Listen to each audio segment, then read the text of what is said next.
Hi everyone, welcome. We are in our third hour of reinventing the classroom, and we're really excited to have Jennifer Barnett here. She'll be talking about powering connections in the CTQ Collaboratory, and we have some great folks from CTQ here today. So please ask questions. There's a team of people waiting to give you answers to those questions. All right, so I just want to quickly thank ClassFlow, our sponsor for this event, and of course Blackboard for allowing us to use this great platform. And this is the famous map slide. So if you go up to your pointer tool, you'll see that in the menu on the side of your whiteboard, and you can grab a pointer and show us where you're logging in from. Thomas, where are you logging in from? It says Indiana in mid-June. Where are you now? Hey, Sandra, welcome. All right, Florida. Great, and I'm in North Carolina. Okay, excellent. I know our friends at CTQ are also in North Carolina, just a little bit east of here. Excellent. Well, welcome, everybody. All right, Jennifer, this is your first slide, and I'm going to go ahead and turn it over to you. Thank you so much. Thank you so much, Amy. It is a pleasure to be here with you this morning. My name is Jennifer Barnett, and I actually come to you guys from Alabama, Central Alabama, just south of Birmingham. I do work with the Center for Teaching Quality virtually, so I definitely can talk a little bit about what it's like to work in a remote location where we very much count on our technology and our virtual connections in order to keep us connected and working together. It's great to have you guys here, and I'm looking forward to seeing as others join in, and I definitely want to encourage you to stop me, to ask questions, to make comments, and make this as interactive as we possibly can in terms of our discussion. Let me tell you just a little bit about myself and why powering connections are so important to me. And I'm definitely going to spend some time talking about where I have been able to experience powerful connections in the CTQ Collaboratory, but I just want to speak a little bit about who I am. I am a classroom teacher and have been for 22 years, though right now I am spending my time as a teacher in residence for the Center for Teaching Quality. I'm both an English and history teacher, secondary teacher, and have taught just about all the courses you can teach in a language arts curriculum or in a social science curriculum from grade 7 all the way through 12, though most of my time has been in high school. Very much involved in leadership since I was really little, since I was a young child, but most definitely brought those experiences and perspectives into my career with me many years ago, and I've always found myself looking for ways to support other teachers, whether they are new teachers or just teachers that are looking for support and help, and whether it's mentoring or just a friendship.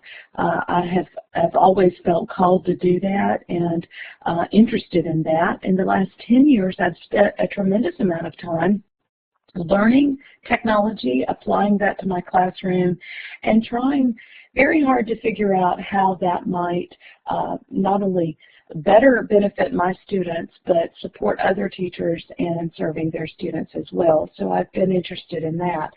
So what do I mean by powering connections? I come from a very deep need to connect with other teachers and other people, not only as all great teachers try to do, steal one another's ideas, but inspire my own thinking. And I find that I am not able to really do something that I feel like is beneficial and creative for me and my students in my classroom without doing that in concert with others. So that's what brings me to a place where things really begin to change in a dramatic way for me. I had depended on these connections to be face-to-face for the majority of my early career, and honestly the majority of my life. I had engaged in a great deal of of interest in this. So what I did through some face-to-face connections, I was able to learn a little bit about a very interesting organization called the Center for Teaching Quality, who had a group, and this is the very first slide right here, a group called the Teacher Leaders Network. Now the Teacher Leader Network is right here. This Teacher Leader Network was a private listserv that began in 2003, and I became involved with this group in about 2006, 2007.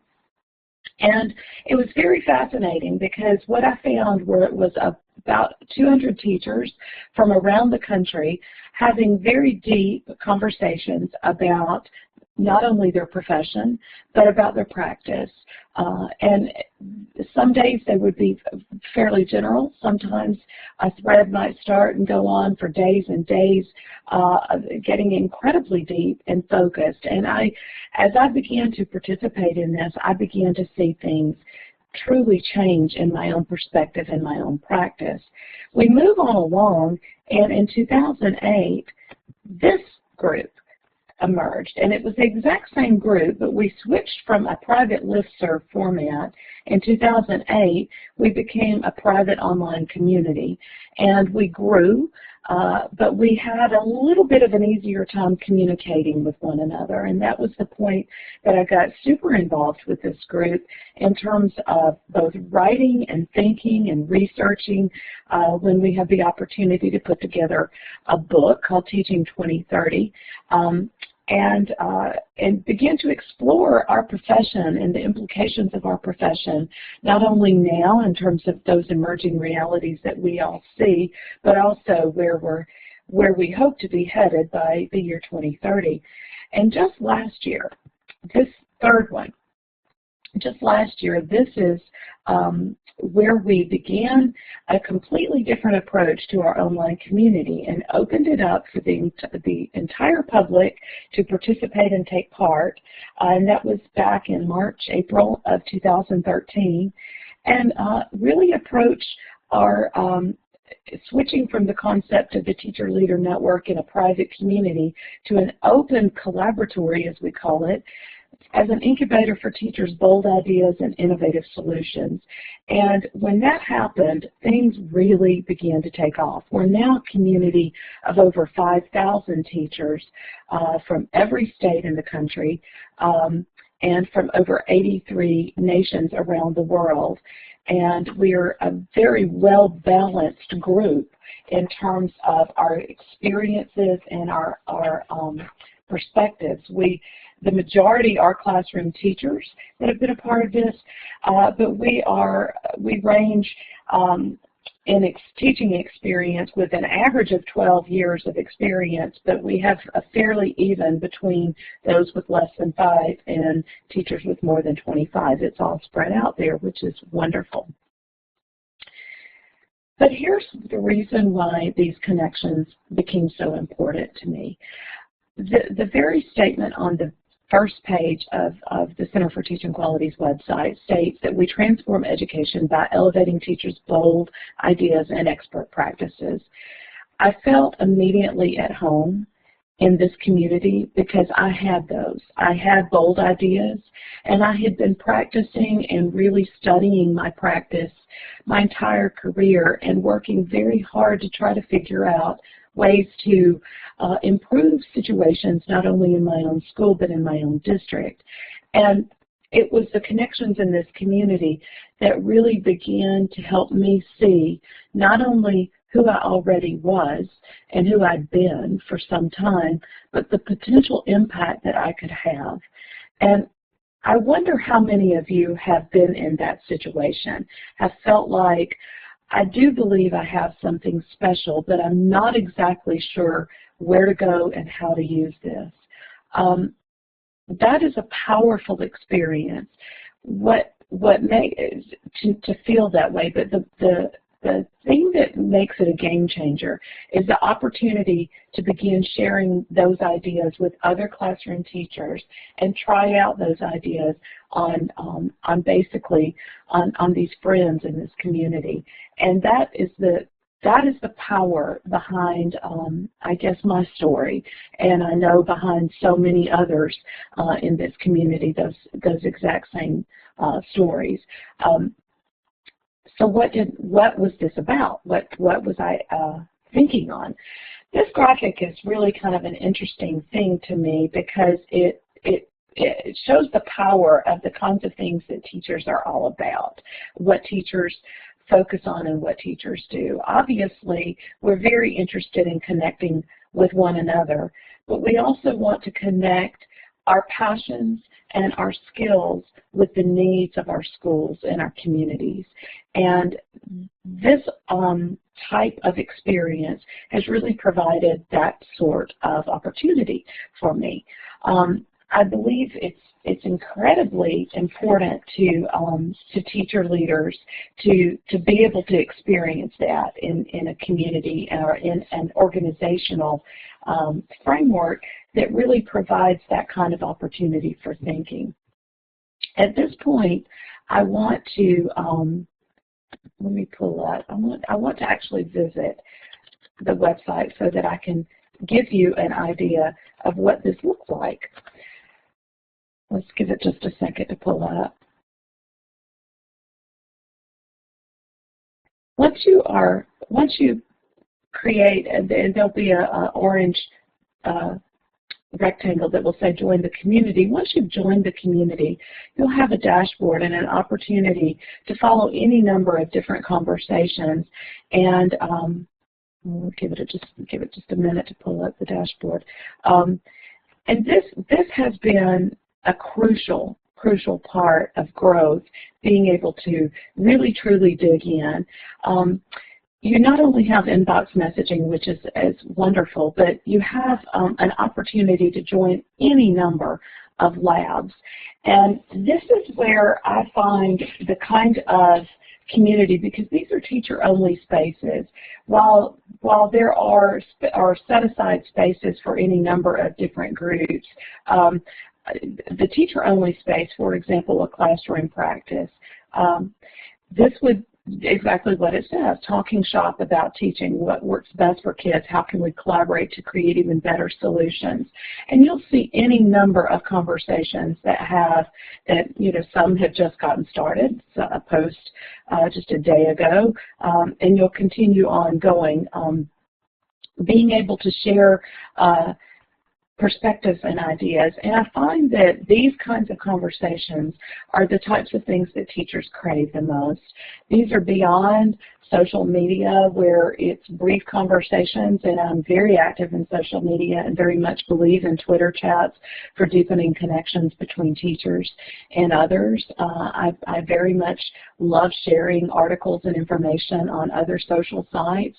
I definitely enjoy blogging, and that's funny because here's Angela's comments on a post by Precious on Tweet or Not to Tweet, which is I'll just click on just to kind of give an idea of, okay, so how do you grow? What do you experience? Where does that come from? How does that deepen your understanding? And I think it's fascinating to be able to engage in conversation with other teachers that are experiencing some of the same sort of thing. And I think that is the kind of powerful connections teachers are seeking.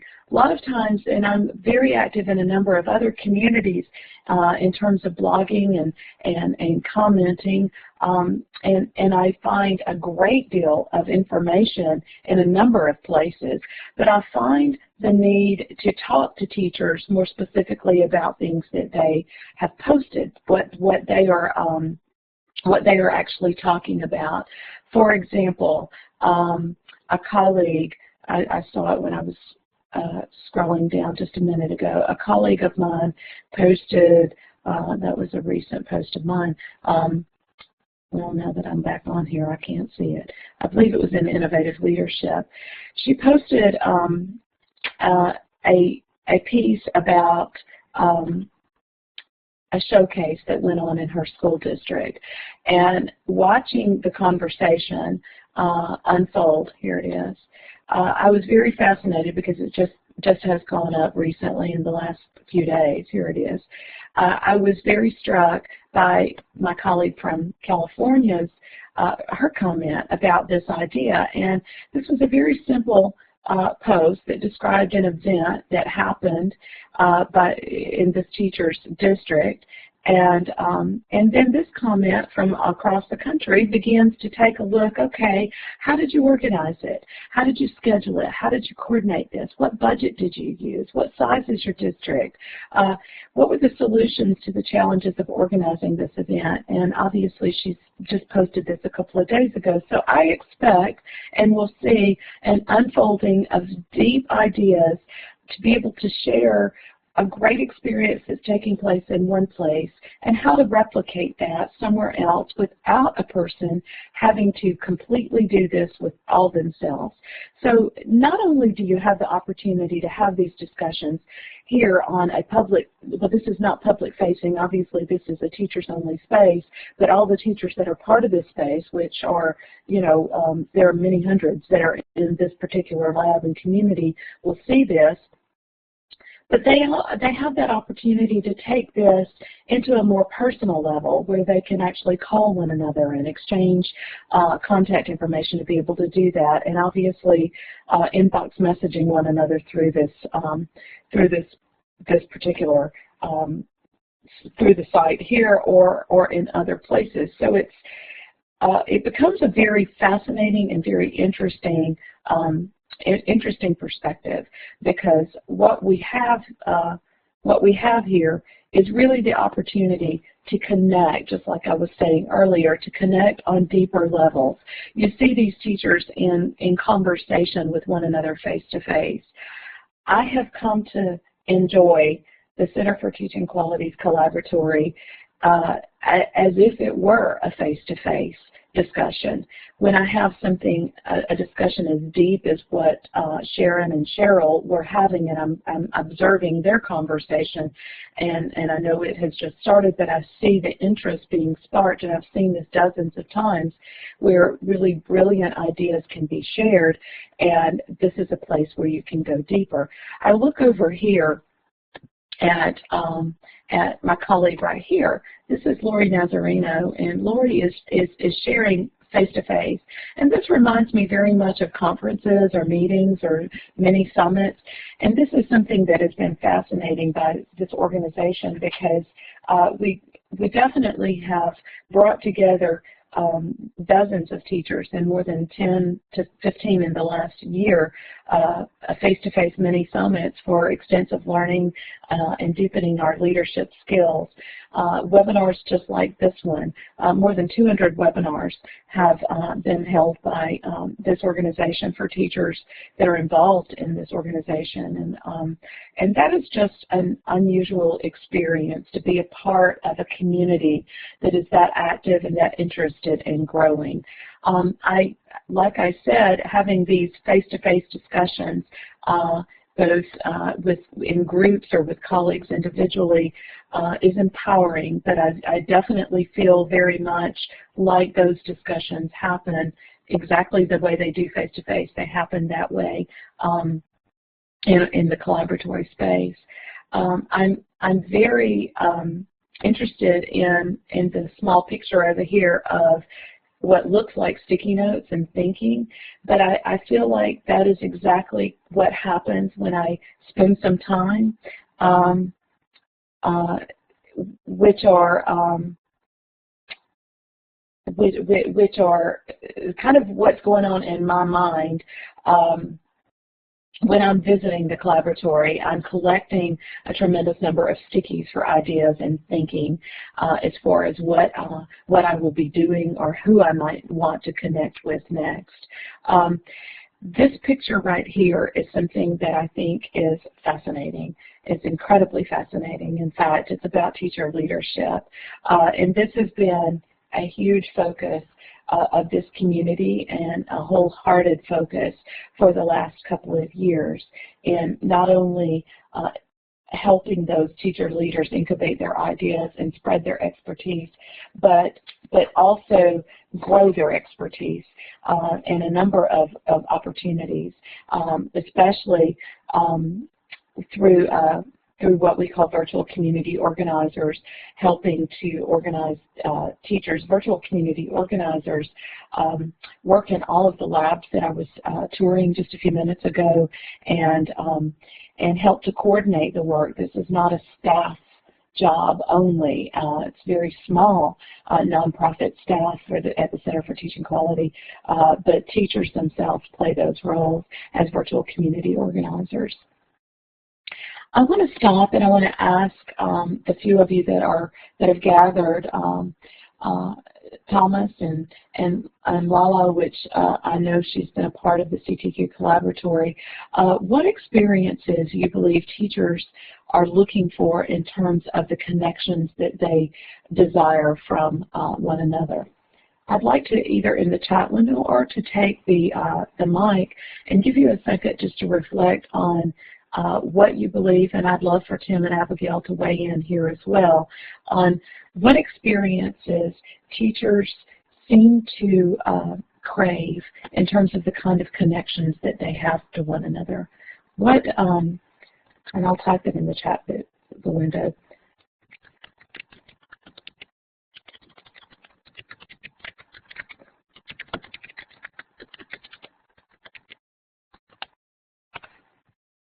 In terms of development and in terms of growth, what do you believe are the experiences that teachers crave and need in order to facilitate their own growth? Obviously, these are self-starters.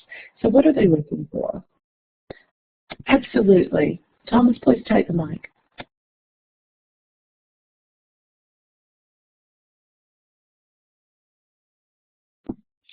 Can you hear me? I sure can. Go right ahead. Yeah. Sorry, I've been mostly listening because I'm cleaning up. Because, see, I'm in Florida. I'm moving back to Indiana. So I got to get packing.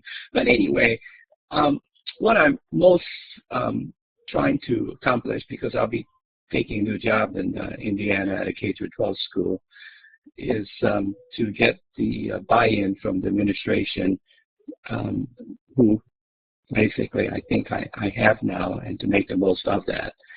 And then to try to do everything we can to basically be good role models for the teachers. I think that's what teachers crave. I think they crave role models, and they crave encouragement.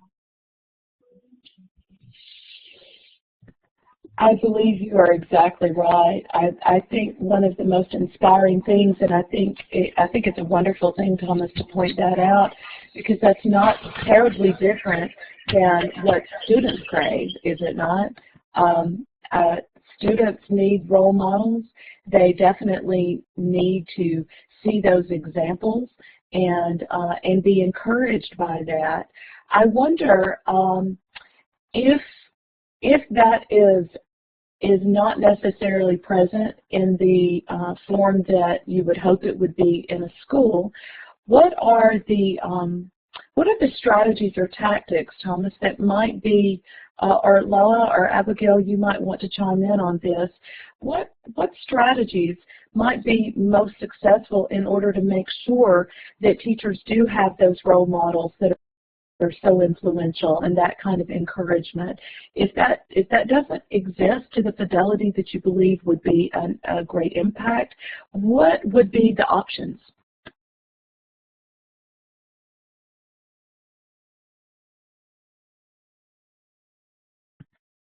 Lolly, would you like to speak to what you posted, because that's exciting. I love how you use the fuel and the collaboratory as a gas. You want to explain a little bit about your thinking there?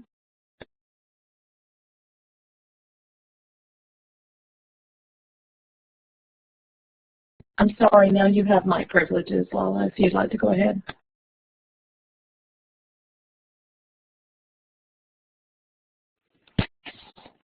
Okay, can you hear me?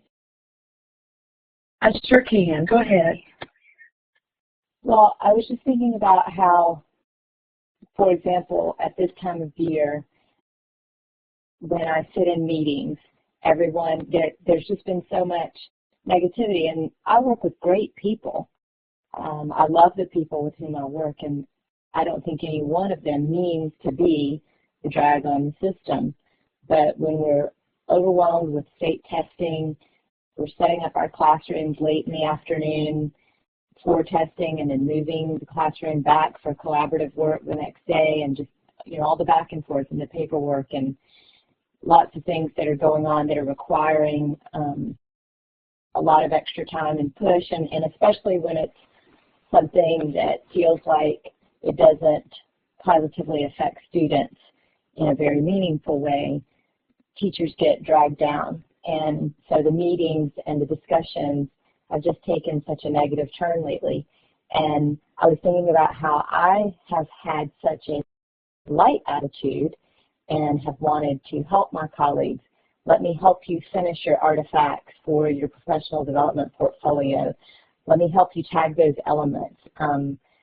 I just haven't felt that drag, and I thought, you know, what is it? And I realized that the collaboratory plays a big part in that, because we're having these positive and proactive conversations, and it's kind of the, you know, hot air in the balloon that lifts you up. I mean, I could go on with the analogies, but it just feels like it's the space and the community that changes your perspective in a great way.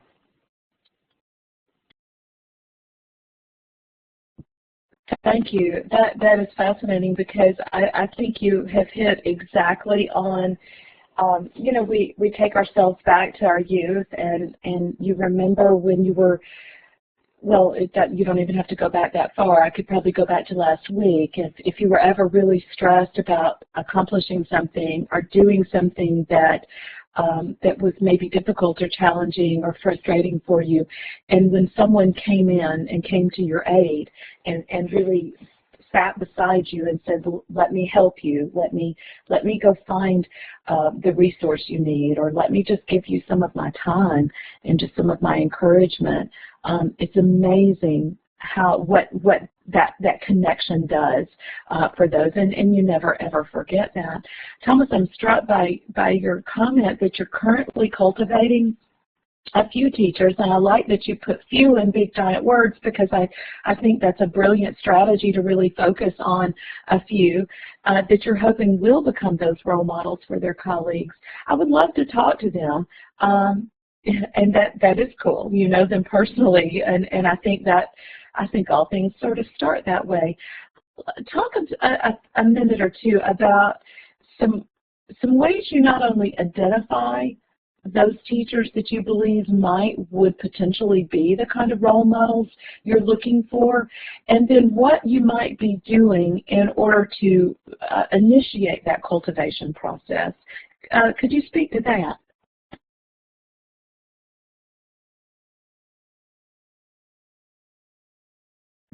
I'm sorry. Go ahead now, Thomas.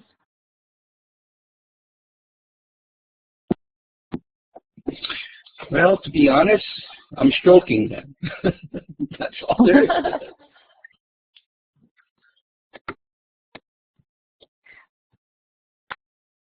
I'm sorry. I think that's wonderful, though. I think the concept of saying, okay, if I were going to identify the kind of role models, let me ask it this way, Thomas.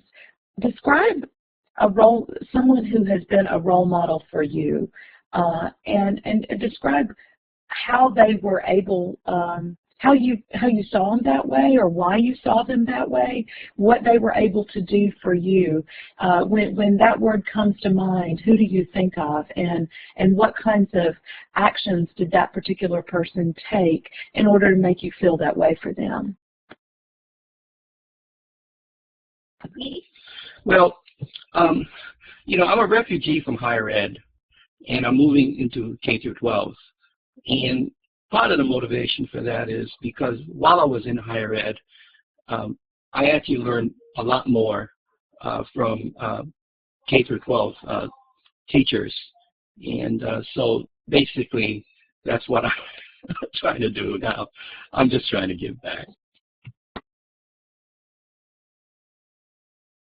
I think that's awesome, and I think that coming from a place like that, you know, Thomas, it's funny because one of the coolest people that I know in terms of was a tremendous role model for me in that same sense of giving back. Just a year or two ago, I live here in Central Alabama and work in Central Alabama, and of course the Huntsville NASA Space Center is you know, in North Alabama. But a wonderful NASA engineer retired and decided he wanted to give back, and so he spent a year teaching math in my high school, and watching him really struggle every single day trying to do this job well. And he said, you know, I build rockets, but this is really hard. And I was always humored by how humble he was about the work that he was doing. But I told him every day how much of a role model he was to me, to really dig deep and want to do something that he believed was so significant and so important, and truly did impact not only the students but all of those that were there. But I think what we're all describing, what Lala described, what Thomas is describing, what we've been talking about, are really powerful connections that teachers need to develop with someone. I love the conversation of a role model, the conversation of a mentor. It almost doesn't necessarily matter to me what label we give that particular person, but all teachers absolutely need others to be that person to encourage them and to lay before them some expectations of what is great and goals for which they can strive. So we definitely need to pay very close attention to that. And it's thrilling to me. This graphic basically kind of explains that. A community of those very teachers. So let's say, Thomas, when you move to Indiana and you'll be working with teachers, and you may find maybe you don't have all those role models that you're hoping other teachers can look toward, and you're looking for folks that will be that for one another. And I love the reciprocal nature of all of this, because like I've said before, I have found so many people that have been what I consider my role model and consider my mentor, and in some kind of odd sort of reciprocal way, I've been able to be that person for them as well. And that just really brings a very strong connection. So as we said, the virtual community for connecting, learning, and innovating can happen in so many different ways. Just to, and Antoinette, welcome. We're glad to have you. We are talking very deeply about how virtual connections can be just as powerful as face-to-face connections, and we're talking very specifically about the CTQ Collaboratory that can be found at teachingquality.org. And this is a little bit of an overview of what all you can find in the Collaboratory. These little icons at the top more or less represent different parts or aspects of the Collaboratory. There are what we call content labs, and all of these at the top up here, these are our content labs, and I'll show you. And we have everything from Common Core to school redesign, CTQ Global. We have a classroom practice lab, teacher evaluation, innovative leadership, and teacherpreneurs. We also have a communications lab. These are very specialized and focused discussions on those topics, such as classroom practice, which is one of our largest labs, where there's lots of sharing of best practices and innovative strategies and advice that's not only coming from expert teachers, but I love that it goes to expert teachers as well, because I wouldn't say any of us are expert in everything. So we all know that there's a great deal to learn in all sorts of areas. Reimagining our school redesign lab is fascinating, where we're reimagining what school is in order to meet students' needs. And we're seeing teacher-led schools. We're seeing all sorts of really interesting and fascinating ideas that have captured the interest of a great number of teachers in trying to understand that. We also, down here at the bottom, have some what we call geo labs. Some of our labs are sponsored labs by various foundations and other organizations for special work. And we have CTQ Colorado, Florida, Illinois, Kentucky, North Carolina, and Washington. And teachers from those states are able to join in and participate in projects that are actually being funded to in terms of particular study and solving issues in terms of policy and practice in those specific states. And obviously we continue to add more labs as new partnerships evolve, and that's an incredibly exciting opportunity for teachers to get more deeply involved.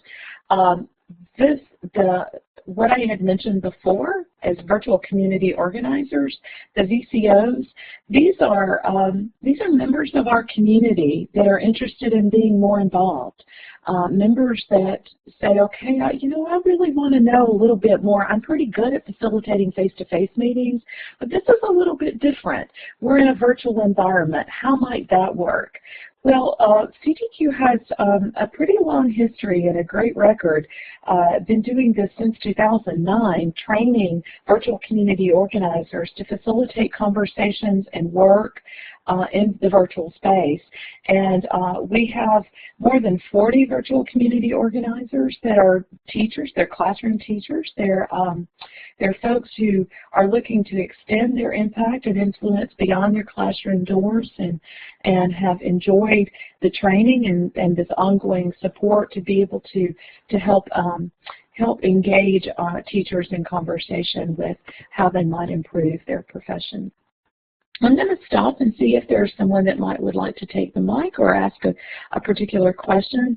Antoinette, I made sure that you had an opportunity to use the mic if you would like to make a comment or ask a question about powering connections, about the collaboratory and the experience itself in this particular community that not only lives on this particular website, but throughout the virtual space and face-to-face space as we gather and meet. But I will let go of the mic and just give anyone else an opportunity to share a thought or perspective about the power of virtual community in terms of impacting our practice.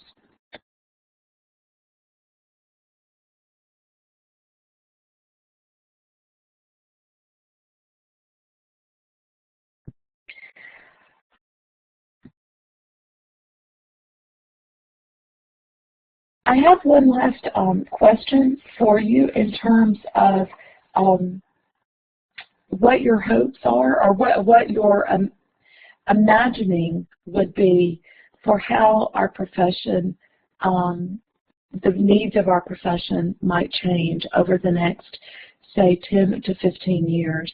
We've obviously are a transformed profession, and as we moved into a digital information age in the last 15 years, we saw great changes come to our profession. I would ask you to think just a moment about what do you imagine, and I don't know that the ones in the room, I don't know where your years of experience are or what your plans are for the next 15 years. If you're like me, you may be on the fringe of the profession, maybe thinking about retiring, but even still, whether you are an active participant, you have fourth year, that's excellent. So you will definitely be our super experienced person in another 15 years. But I wonder, how do you think it might be different in terms of what teachers will need from our profession then, as opposed to maybe the kinds of things that we have needed over the last 5, 10 years? Will it be different, or do you think it will be much the same?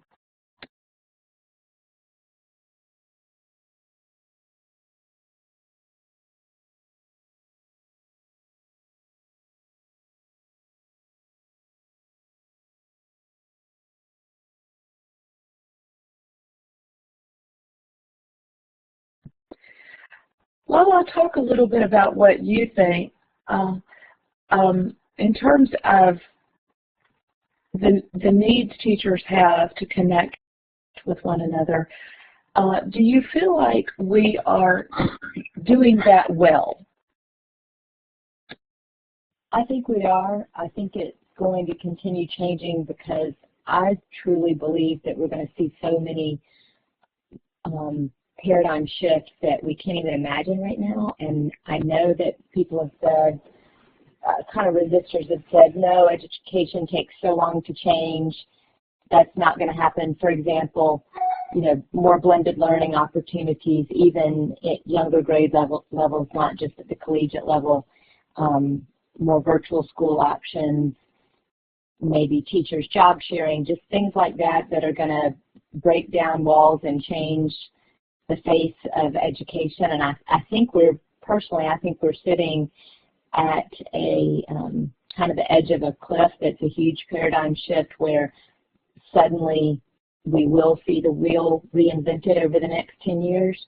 So given 15 years down the road, one thing that I think we'll need, not just in teaching, but probably in all jobs, but especially in teaching because we have so many demands on us, will be support in how to separate and protect some time for yourself and your own family and your own personal life. Because, for example, I already feel the lines are very blurred for me because I use Edmodo with my class, I text with students, and I love that. I'm not saying I would change that, but as that continues to grow even more, I think it will be very difficult for teachers to, rejuvenate themselves and make sure they're not just burning out too quickly because they're on call 24/7 to 100 children.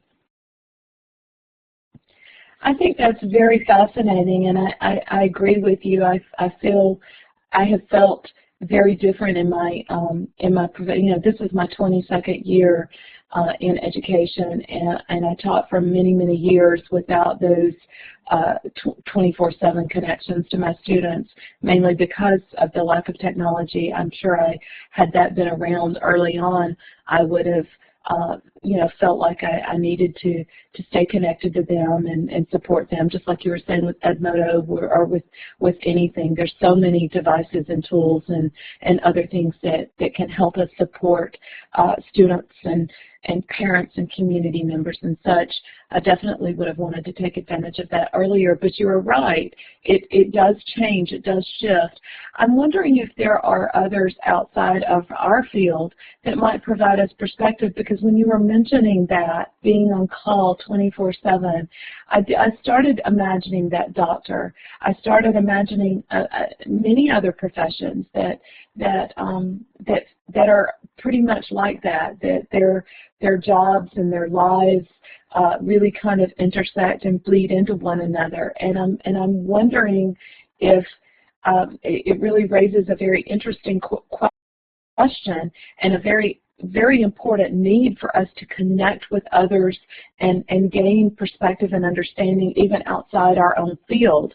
I'm wondering if Antoinette or Thomas would like to weigh in. Have you seen other things that are going on outside education that might be very beneficial for us to watch and see how we can gain and learn from them and how we might leverage those kinds of conversations?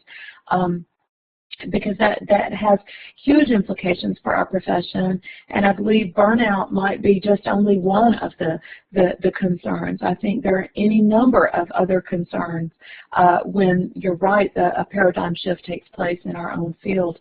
But I'm just wondering, are there Are there places that we might need to be aware or looking to figure out how can we make powerful connections with those in order to better understand what really is sort of naturally happening within our profession and within what we're trying to do?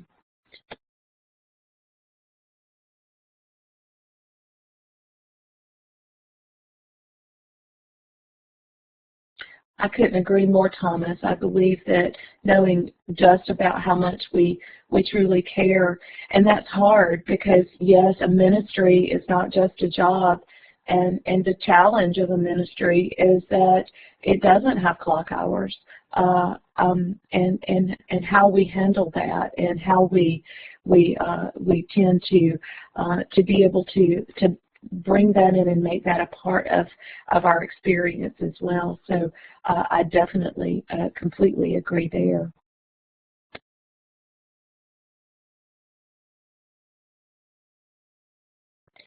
I like that concept about covering one another. You want to think about that? You want to speak that out loud a little bit in terms of how something like that could apply in our own profession. Lala, would you like to think on that out loud? Well, it just occurred to me that, you know, for example, I'm very close to the music minister at our church, and Sunday, because he has to lead 3 services in music, and then at 4 o'clock he begins rehearsals with ensembles and youth choirs and things like that. So Sunday is not a Sabbath for him at all. He takes a Sabbath on Mondays, though, and he does not go into work. He, you know, one of his favorite things to do is watch movies, so he watches movies on Mondays. So Monday is his day of rejuvenation and rest. And, you know, there are other ministers at the church to handle anything that would come up as far as an emergent need from a parishioner. Now, of course, if it's someone that he's close to, like if something happened with one of the youth or all, then they would call him and he would be in. So just the idea that maybe that's something to look toward as doing for one another. You know, hey, fellow teacher, I'm going on vacation with my family this weekend. Can I defer my Edmodo posts to you? Or can I forward any questions about math homework to you?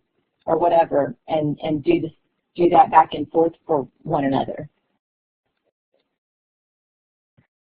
I love this concept, not only from teacher to teacher, but from admin to teacher, from all roles. And you know, Thomas said something earlier about the ownership and the buy-in. I think that we are much more of a team when you can cover for one another. And I think that's wonderful, Antoinette, because, you know, the providing support and professional development and really being able to kind of cover. My husband's a basketball coach, and I'm constantly hearing him not only coach and talk about, you know, the importance that they all understand what everyone else is doing at all times, because when something breaks down, which it always does in some sort of athletic endeavor, someone else does need to kind of come over and pull some extra weight because, you know, soon enough they get to the other side of the court, that's going to happen to that person and they're going to need someone to step in. I think it's a fascinating concept and implication that maybe, yes, it was invented in Indiana. Naismith, I believe, is the guy's name. I'm an old history teacher. Sorry that I can remember all of that. But most definitely when we think about these other analogies, it might give us a way to encourage not only administrators and other partners outside of our schools and classrooms in our community to feel like they are more part of the team that's for students. You know, because that's really what this is about, is trying to figure a way to, that's right, he was from Massachusetts. Yeah, that's funny, yeah, I guess it was a religion.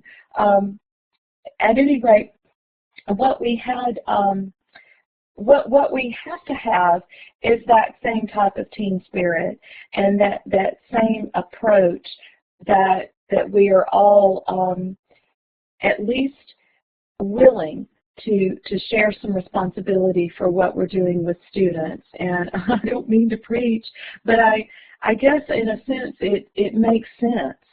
When you look at other places in life and it works, it really does make sense. And that's one thing that I'm so proud that CTQ is working very hard on, because the Collaboratory is not just a place for teachers to gather and talk shop, which it is.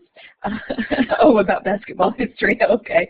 But it's a wonderful place for all those who care about the education of our children to come and have conversation and to really try to figure out a way to do this in the best way that we possibly can. And we do need to try to bring more people into those kinds of conversations and figure out exactly what that's about. I have one last question. We have about 8 minutes left, and Antoinette brought up a really fascinating point that I think really brings us home to this whole concept of powering connections, powerful type of connections. And so I would like to ask you guys, what is your definition of a PLN? Antoinette put that this is where my PLN provides support and professional development and such, but I would love to see and I agree with you that the team approach does help reduce burnout, and that's the kind of thing that we have to keep, is some stamina for the long race in order to stay focused and stay strong the entire time.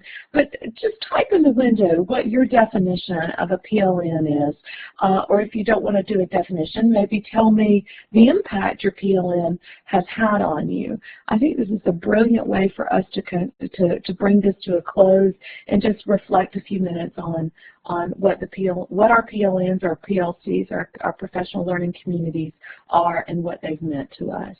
Especially as we approach next week as Teacher Appreciation Week, I definitely type this in honor of the many teachers that I certainly appreciate for what they've meant to me, not only in my career but in my personal life as well. So I'm just going to give you a few seconds of quiet think time while you type that.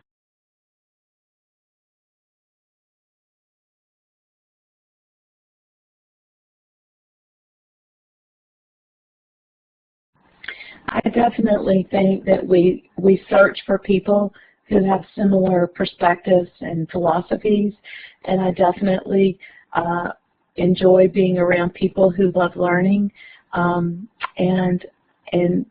just enjoy other people. I definitely get that same thing that Lala gets, and keeping me on my game. I'll tell you, one of the most fascinating ways to stay on your game is to hang out on Twitter and just watch for just a short period of time the amazing reflections and posts and information that are being shared by classroom teachers of what they're doing with their students. It takes me just a few minutes to feel the pinch, to work really hard and to try new things, do something completely out of my comfort zone. After all, I tend to ask my students to do that every day, so I think the least that I could do is do that myself, is step out of my comfort zone. And if I'm looking for inspiration to do that, there are quite a number of wonderful communities to get involved in. But the more deeply you get to know people, the more the less intimidating all of that can be, and the better and the more you grow. So with that, I definitely invite you to go to www.teachingquality.org and join the Collaboratory and connect with me.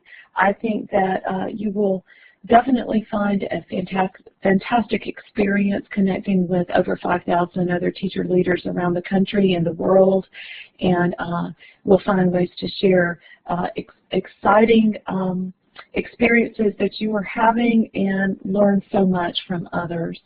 This has been a great time with you guys. I am looking forward to continued conversations with you in the collaboratory, and all of those that have taken the time to listen to this recording. I want to thank you for doing that and for taking interest in expanding your own experience in the virtual world with other teachers, and definitely want to let you know you are always invited to participate at the Center for Teaching Quality and the CTQ Collaboratory.